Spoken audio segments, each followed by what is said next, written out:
नेहमी सांगत असते मी तुम्हाला का आमच्या घरी भरपूर अशा गायी आणि नेहमी घरचं दूध असतं. आता हे बघा डेअरीला दूध गेलेलं आहे सकाळी आणि इतकं ठेवलेलं आहे. जवळजवळ 5 लिटर दूध आम्हाला घरी लागतं.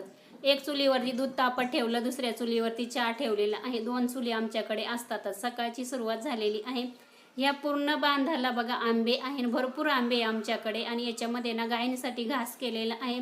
समोर तिकडे गोठा पण दिसत असेल. घासामध्येच आहे ना मोहरीची भाजी उतरलेली आहे आणि अशी त्याच्यामध्येच ना माठाची भाजी, तांदुळक्याची भाजी असतेच. आता ती पण मला तोडायचीच आहे.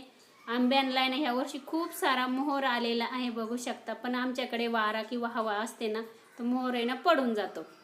या वावरामध्ये ना माझ्या मावस जावेने हरभरा केलेला आहे.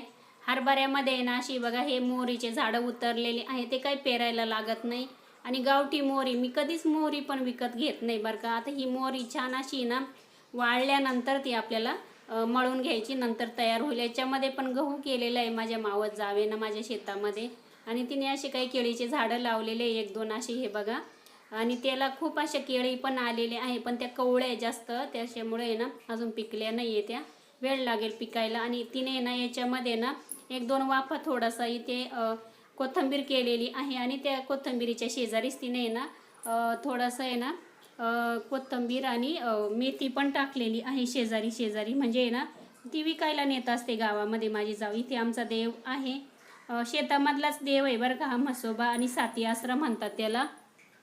आणि त्या देवाच्या तिथंच माझ्या मावस जावेने ना अशी फुलांचे झाडं वगैरे लावलेली. ती आंघोळ वगैरे केल्यानंतर मग कसं देवांना आंघोळ पण घालते, अगरबत्ती लावते, हे फुल पण वाहते ती. आणि त्याच्यानंतर आहे ना भरपूर तिने बघा गुलाबाचे वगैरे फुलं पण लावलेली आहे बघू शकता. हे देवाचा कार्यक्रम आमचा 12 वर्षांना बोकड्याचा असतो. या वावरामध्ये पण गहू केलेला आहे आम्ही आणि तो गहू पण आहे ना बघा म्हणजे खाण्यासाठी तयार झालेला आहे हुरडा. याच्याच आता ओंब्या काढायच्या आणि त्यानंतर पुढे भाजायचे सांगते मी. आता इथे ना घराच्या समोर आहे ना माझ्या सासूने ना थोडेफार असे ना वांग्याचे झाडं लावलेले आणि त्या झाडांना बघा किती छान वांगे आलेले.